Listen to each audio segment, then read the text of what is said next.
प्रदेश विधानसभा चुनाव में अब बेहद कम वक्त बचा है। वैसे तो ये चुनाव अगले साल फरवरी या मार्च में होना तय था, लेकिन अब चर्चा जोर पकड़ गई है कि चुनाव इससे पहले भी कराए जा सकते हैं। इसके पीछे की वजह अगले साल जनगणना में अधिकारियों की ड्यूटी और बढ़ी जिम्मेदारियों के चलते हो सकती है। यानी सत्ताधारी पार्टी के साथ अब विपक्ष की पार्टियों के पास भी कम समय बचा है। इस बीच उत्तर प्रदेश से बड़ी खबर निकलकर सामने आ रही है। अखिलेश यादव ने यह साफ कर दिया है कि कांग्रेस और समाजवादी पार्टी साथ मिलकर आगामी विधानसभा चुनाव लड़ेंगे। यानी 2024 में यूपी में कमाल दिखाने वाले ये इंडिया गठबंधन अब विधानसभा चुनाव में भी साथ रहने वाले हैं। सपा प्रमुख अखिलेश यादव ने गठबंधन का तो ऐलान कर दिया है, लेकिन अब सीट शेयरिंग को लेकर चर्चा तेज हो गई है। सूत्रों की माने तो सपा मुखिया अखिलेश यादव ने अपने सभी नेताओं, जिनमें सांसद और विधायक शामिल हैं, उनको ये जिम्मेदारी दी है कि वह बताए कि उनके जिले की कौन सी ऐसी सीटें हैं जिन्हें कांग्रेस को दिया जा सकता है। इसके साथ ही अखिलेश यादव इंटरनल सर्वे कराकर भी अपनी जमीनी हकीकत तलाश रहे हैं। अखिलेश के करीबियों की माने तो इस बार सिफारिश और पैरवी की जगह अखिलेश जिताऊ कैंडिडेट पर भरोसा करेंगे और किसी भी स्टैंडिंग विधायक के खराब रिपोर्ट कार्ड पर टिकट दोबारा नहीं दिए जाने पर भी विचार होगा। अब बात करते हैं कि यूपी में अखिलेश और राहुल के साथ आने पर क्या परिणाम सामने आए और जनता को ये साथ कितना पसंद आया। सबसे पहले राहुल और अखिलेश लगभग 10 साल पहले यानी 2017 के विधानसभा चुनाव में साथ आए थे। सपा 298 सीटों पर चुनाव लड़ी, जिसमें 47 सीटों पर जीत दर्ज की। वहीं कांग्रेस 105 सीटों पर चुनाव लड़ी और महज 7 सीटों पर ही जीत दर्ज कर सकी। इसके बाद 2022 का विधानसभा चुनाव आया। इस चुनाव में दोनों की राहें जुदा हो गईं और दोनों ही पार्टियों ने अलग अलग चुनाव लड़ा। 2022 में सपा ने आरएलडी और सुभाषपा के साथ गठबंधन किया, जिसमें 125 सीटों पर जीत दर्ज की गई।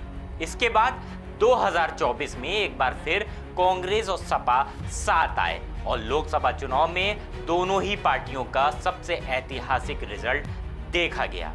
भाजपा के जीत पर टेंट लगाने में इंडिया गठबंधन ने पूरे देश में सबसे ज्यादा चोट इसी यूपी में की। यहां तक कि अयोध्या जैसी हॉट सीट भी सपा ने निकाल ली। 2024 के परिणामों की बात करें तो 80 सीटों में से समाजवादी पार्टी 63 पर लड़ी और 37 अपने पाले में लाने में कामयाब रही। वहीं कांग्रेस 17 पर लड़ी और 6 सीटों पर परचम लहरा पाई।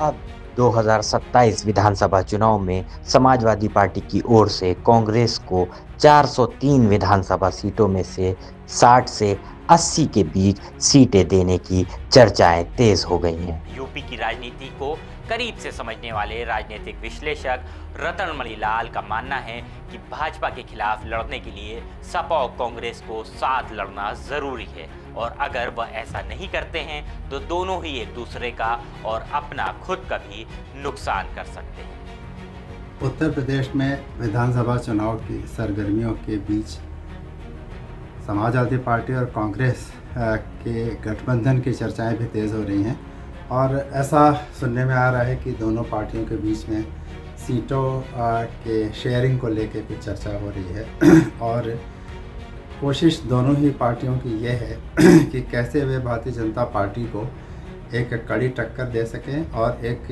यूनाइटेड ऑपोजिशन का एक फ्रंट बनाकर भाजपा को उनके ही अपने मजबूत गढ़ों में चुनौती दे सकें। इन दोनों पार्टियों के बीच में इसके पहले भी भारतीय जनता पार्टी के खिलाफ गठबंधन हो चुका है, जिसका कोई बहुत अच्छा नतीजा तो नहीं निकला था, लेकिन तब से लेकर आज तक राजनीतिक परिदृश्य कुछ ऐसा बदला है कि दोनों पार्टियों के सामने एक दूसरे से समझौता करने के अलावा कोई बहुत बड़ा विकल्प है नहीं और अगर ऐसा नहीं करते हैं तो दोनों ही पार्टियां अलग अलग चुनाव लड़ के एक दूसरे का और अपना भी नुकसान कर सकते हैं। वहीं वरिष्ठ पत्रकार नवलकांत सिन्हा का इस पर क्या कहना है वह भी आपको सुनवाते हैं। देखिए 24 में जो जिस तरह के परिणाम आए, आप जानते ही हैं कि बहुमत की सरकार बीजेपी की नहीं बन पाई। और जो गठबंधन था यूपी वाले हिस्से की बात करें तो समाजवादी पार्टी और कांग्रेस ने एक बहुत अच्छी परफॉर्मेंस की थी और जाहिर सी बात है कि वो माहौल बना हुआ है। उस लोकसभा के बाद सीधे विधानसभा के चुनाव में जा रहे हैं। तो देखिए ये लड़ाई तो जो सीटों का बंटवारा है वो हमेशा दोनों तरफ से ज़्यादा सीटें मांगी जाती हैं और उसके बाद तय तोड़ हो के बाद एक किसी निर्णय पर पहुंचा जाता है। तो यही प्रोसेस होता है और एक दूसरे पर दबाव बनाने का भी प्रोसेस होता है। तो जाहिर सी बात है कि जो आप खबर बता रहे हैं कि 60 से 80 सीटें ऑफर हो सकती हैं, तो जो पिछला चुनाव था उसमें विधानसभा चुनाव उसमें 125 सीटें कांग्रेस को मिली थी।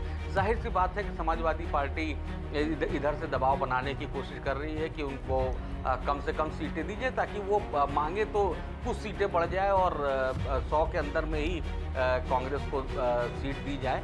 लेकिन ये एक रणनीति होगी समाजवादी पार्टी की। लेकिन कांग्रेस जानती है कि जो और मानती भी है कि जो लोकसभा चुनाव में जीत हुई थी समाजवादी पार्टी के जो इतने सांसद जीते हैं उसके पीछे जो नैरेटिव था वो संविधान बदलने वाला वो कांग्रेस का खड़ा किया हुआ था और वो कहती है कि इसी का परिणाम है। तो जाहिर सी बात है कि कांग्रेस पिछली बार जो 125 सीट थी उससे ज़्यादा सीट की डिमांड करेगी। लेकिन अभी देखना होगा कि ये रस्सा कशी कब तक चलती है, क्योंकि जब ज़्यादा दबाव पड़ेगा तो कांग्रेस कहेगी कि इनमें हम अलग लड़ेंगे और ऐसी स्थिति में वोटों का बंटवारे का दबाव रहता है। तो इस तरह के जो दबाव और तिकड़म और फायदे नुकसान के जो खेलकूद है वो अभी काफ़ी दूर है चुनाव। तो चुनाव से पहले ही पता चल पाएगा हम लोग को कि जो है मामला कहाँ पर बैठता है। बहरहाल यूपी में चुनावी सरगर्मियां तेज हो गई हैं और गठबंधन की दोनों बड़ी पार्टियां यानी सपा और कांग्रेस कितनी सीटों पर रजामंद होती हैं ये आने वाला समय बताएगा। आप इस खबर को लेकर क्या सुझाव रखते हैं हमें कमेंट बॉक्स में लिखकर जरूर बता सकते हैं। नमस्कार।